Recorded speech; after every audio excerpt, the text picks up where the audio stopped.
नमस्कार। आप देख रहे हैं भव्यासरी न्यूज और मैं हूं आपके साथ आदित्य। कौन बनेगा करोड़पति के मंच पर 3 अक्टूबर को हॉट सीट पर विराजमान हुई थी नेहल नायडू। देखिए, इनका तस्वीर हम आपको स्क्रीन पे दिखा रहे हैं, जो कि रायपुर छत्तीसगढ़ की रहने वाली है। इनके विषय में हम आपको बता दें कि ये रेडियो एफएम में काम करती है। इस वीडियो में आप जानने वाले हैं कि आखिर केबीसी के मंच से नेहल नायडू कितनी राशि जीत कर गई हैं। साथ ही साथ जो प्रतिभागी को 3 लाइफलाइन दिया जाता है, वो तीनों लाइफलाइन का इस्तेमाल ये कौन-कौन से सवाल पे करती हैं और उस सवाल का प्राइस कितना था। लेकिन उससे पहले हम आपको बता दें कि केबीसी के मंच से ये 1,60,000 की राशि जीत कर गई हैं। 1,60,000 जीतने के बाद महानायक अमिताभ बच्चन अगला सवाल इनसे 3,20,000 का पूछते हैं और उस प्रश्न का सही जवाब न मालूम होने के कारण, साथ ही साथ तीनों लाइफलाइन समाप्त हो जाने के कारण ये गेम को क्विट कर देती हैं और केबीसी के मंच से 1,60,000 जीत कर जाती हैं। चलिए अब आपको दिखाते हैं कि आखिर नेहल नायडू अपने तीनों लाइफलाइन का इस्तेमाल कौन-कौन से सवाल पे की हैं। तो हम आपको बता दें, ये अपनी पहली लाइफलाइन का इस्तेमाल 10,000 के प्रश्न पे करती हैं, जो कि ऑडियंस पोल था। देखिए 10,000 का सवाल हम आपको स्क्रीन पे दिखा रहे हैं। समुद्र मंथन से निकलने वाले 7 सिर वाले घोड़े का नाम क्या था?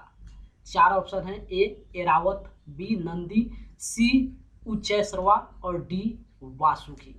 तो इस सवाल का इनके पास सही जवाब नहीं मालूम था या फिर 110% श्योर नहीं थी। हालांकि अपने गेस के आधार पे बिल्कुल सही ऑप्शन सेलेक्ट कर रही थी, लेकिन 100% श्योर न होने के कारण ये अपनी पहली लाइफलाइन ऑडियंस पोल का यहाँ पे इस्तेमाल करती हैं। और जैसा कि देखिए स्क्रीन पे आप देख रहे हैं, ऑडियंस के द्वारा सबसे ज़्यादा जिस ऑप्शन को परसेंटेज दिया गया था वो था ऑप्शन सी। इस तरीके से ये ऑप्शन सी को लॉक करवा कर जीत जाती हैं 10,000। उसके बाद ये अपने दूसरे लाइफलाइन का इस्तेमाल करती हैं 40,000 के प्रश्न पे, जो कि 50-50 था। देखिए 40,000 का सवाल आप स्क्रीन पे देख रहे हैं। इनमें से कौन सा देश उत्तरी ध्रुव के सबसे निकट है? 4 ऑप्शन है। A Japan, B Nepal, C France और डी रूस। तो इस सवाल पर भी ये 100% कन्फर्म नहीं थी, इसी को लेकर 50-50 का इस्तेमाल करती हैं।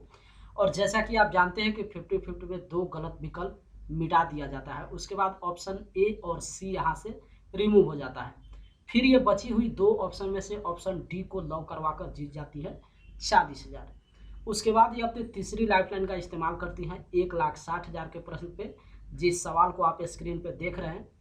राजस्थान विधानसभा के इस सदस्य के पिता इनमें से किसमें एक कमीशन प्राप्त अधिकारी थे? 4 ऑप्शन है। ए भारतीय नौसेना, बी भारतीय तटरक्षक, सी भारतीय सेना और डी भारतीय वायुसेना। यहाँ पे एक तस्वीर दिखाया गया था, देखिए तस्वीर आप देख रहे हैं। इसी तस्वीर को दिखने के बाद जो है इनको जवाब देना था, तो इस सवाल का भी इनके पास सही जवाब नहीं मालूम था, इसलिए ये अपनी बची हुई आखिरी लाइफलाइन वीडियो कॉल अ फ्रेंड का इस्तेमाल करती हैं। और जैसा कि देखिए स्क्रीन पे आप जिनको वीडियो कॉल के रूप में देख रहे हैं, इनका नाम है अनिमेश शुक्ला। ये भी एफएम पे आरजे हैं। हालांकि ये भी गेस के आधार पे यहाँ पे जवाब दिए हैं, लेकिन 110% ये भी श्योर नहीं थे। लेकिन उसके बावजूद भी ये ऑप्शन डी इंडियन एयरफोर्स को लॉक करवा कर जीत जाती हैं 1,60,000। 1,60,000 जीतने के बाद महानायक अमिताभ बच्चन इनसे 3,20,000 का प्रश्न पूछते हैं, जो कि स्क्रीन पे आप देख रहे हैं। 1873 में इनमें से किसने एक सामाजिक सुधार समाज, सत्यशोधक समाज की स्थापना की थी? 4 ऑप्शन है। ए गोपाल कृष्ण गोखले, बी महात्मा ज्योतिबा फुले, सी लोकमान्य तिलक और डी श्री अरविंदो। तो इस सवाल का इनके पास सही जवाब नहीं मालूम था, 110% ये श्योर नहीं थी। साथ ही साथ कोई लाइफलाइन भी बचा हुआ नहीं था। अगर गेस के आधार पे ये इस गेम को खेलती और अगर विकल्प गलत हो जाता तो ये सीधे नीचे गिर जाती 10,000 पे। इसी को लेकर इस 3,20,000 के प्रश्न पे ये गेम को क्विट कर देती हैं और केबीसी के मंच से 1,60,000 जीत कर जाती हैं।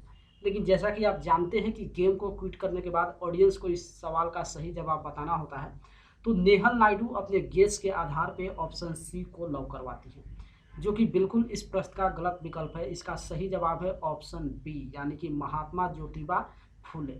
इस तरीके से केबीसी के मंच पे 3 अक्टूबर को नेहल नायडू 1,60,000 जीत कर गई हैं।